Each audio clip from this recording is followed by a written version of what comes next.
हाय doctor, मैं बहुत ही fit lady हूँ, रोज़ जिम जाती हूँ, एक्सरसाइज करती हूँ, मेरी लाइफस्टाइल बहुत अच्छी है, मैं खाना भी बहुत हेल्दी ऑर्गेनिक फूड खाती हूँ, तो still I need to freeze my eggs. So hi everyone, I am doctor Richa Samadhiya. इस वीडियो में आज हम ये जानेंगे कि एग फ्रीजिंग करने की ज़रूरत क्यों है, किन किन महिलाओं को एग फ्रीजिंग करने की ज़रूरत है, क्या क्या स्टेप्स इन्वॉल्व होती हैं एग फ्रीजिंग में और क्या कॉस्ट इन्वॉल्व होते हैं इस प्रोसेस में। तो एग फ्रीजिंग करने की ज़रूरत अगर हमारी लाइफस्टाइल हेल्दी है, डेफिनेटली वुमेन की लाइफस्टाइल पहले से तो काफ़ी इम्प्रूव हुई है, लेकिन एज ऑफ मैरिज भी बढ़ी है। पहले यूजुअली जो शादी की एज थी वो 30 के पहले थी, लेकिन अब यूजुअली 30 की एज तक आते आते जब एक बार कैरियर स्टैब्लिश हो जाता है तब महिलाएं सोचती हैं प्रेगनेंसी प्लान करने के लिए। तो कई सारे रीजंस की वजह से वो फैमिली प्लानिंग डिले करते हैं। तो हेल्दी लाइफस्टाइल होने के बावजूद और जिमिंग एक्सरसाइज करने के बावजूद 35 to 40 की एज तक फिट रहने के बावजूद भी एग फ्रीजिंग की ज़रूरत क्यों पड़ती है? तो महिलाओं में जन्म के समय ही ओवरीज में एग्स का नंबर फिक्स होता है। ये एग्स का नंबर 1 to 2 मिलियन होता है जन्म के समय, और उसके बाद एग्स का नंबर घटता जाता है प्यूबर्टी की एज तक आते, यानी कि जब हमारे फर्स्ट मेंस्ट्रुअल साइकिल स्टार्ट होते हैं, प्यूबर्टी की जो एज होती है वहाँ तक आते आते एग्स का नंबर 3 लाख रह जाता है। और इन 3 लाख अंडों में से सिर्फ 300 अंडे ही होते हैं जो हमारे पूरे लाइफ स्पैन में, यानी कि रिप्रोडक्टिव लाइफ स्पैन में ओव्यूलेट होते हैं। तो यानी कि ये अंडों का जो नंबर है जब हम पैदा हुए थे तब से लेकर पूरे रिप्रोडक्टिव लाइफ स्पैन में घट ही रहा होता है। ये घटने की प्रोसेस को, ये जो डीजेनरेटिव प्रोसेस होता है, इसको एट्रेजिया बोलते हैं। तो एट्रेजिया के कारण अंडे का नंबर लगातार घट रहा होता है। चाहे हमें प्रेगनेंसी आए या ना आए, हम बर्थ कंट्रोल पिल लें या ना लें, हम किसी भी रीज़न से प्रेगनेंसी डिले करें, हमारी माहवारी नियमित है या अनियमित है, इन सब चीज़ों से अंडे दानी में जो अंडे का घटने का प्रोसेस है, यानी कि जो एट्रेजिया का प्रोसेस है, वो ख़त्म नहीं होता है, उस पर कोई फ़र्क नहीं पड़ता है।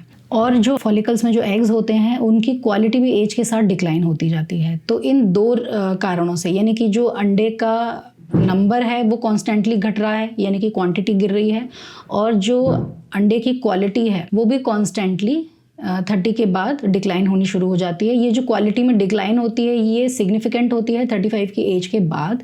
तो इन दो कारणों से मुख्यतः हमको एग फ्रीजिंग की ज़रूरत है। अब एग फ्रीजिंग के प्रोसेस में क्या क्या स्टेप्स इन्वॉल्व होते हैं? एग फ्रीजिंग की प्रोसेस में मेनली जो IVF की प्रोसेस में स्टेप्स इन्वॉल्व होते हैं वही स्टेप्स होते हैं, यानी कि कुछ बेसिक आपके ब्लड टेस्ट किए जाते हैं, आपका ओवेरियन रिजर्व टेस्ट किया जाता है, फिर पीरियड के फर्स्ट सेकेंड डे से जैसे IVF में स्टिमुलेशन होता है ऐसे ही इंजेक्शंस के द्वारा ओवरीज में जो एग्स हैं उनको स्टिमुलेट किया जाता है, यानी कि उन फॉलिकल्स का साइज़ बढ़ाया जाता है।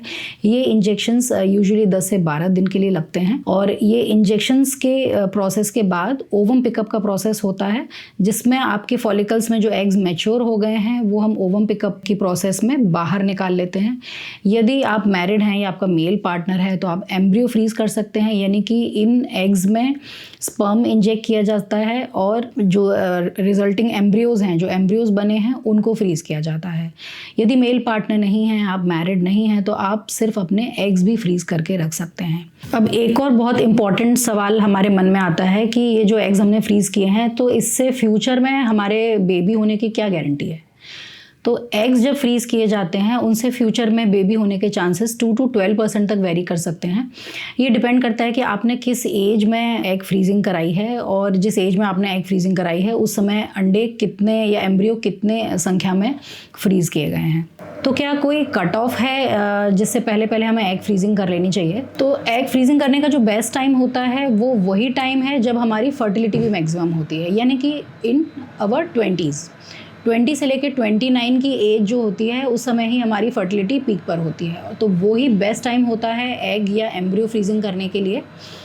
यदि उस एज में आप अपने एम्ब्रियो या एग फ्रीज नहीं कर पा रहे हैं तो उसके बाद फिर आप अपने इनफर्टिलिटी स्पेशलिस्ट से मिलिए, वो कुछ टेस्ट करेंगे, AMH और ovarian reserve testing, enteral follicle count और बाकी ब्लड टेस्ट करके आपकी डॉक्टर ही सुनिश्चित करेंगे कि अब आप एग फ्रीजिंग कर सकते हैं, आपके एग्स कितने मिलेंगे, एम्ब्रियोज कितने बनेंगे, ये सब आप अपने इनफर्टिलिटी स्पेशलिस्ट से कंसल्ट कर सकते हैं। फिर भी यूजुअली जो एग कट ऑफ है वो ये है कि आप 38 से पहले प्रेफरेबली 35 से पहले अपने एग्स या एम्ब्रियोज फ्रीज करा लें।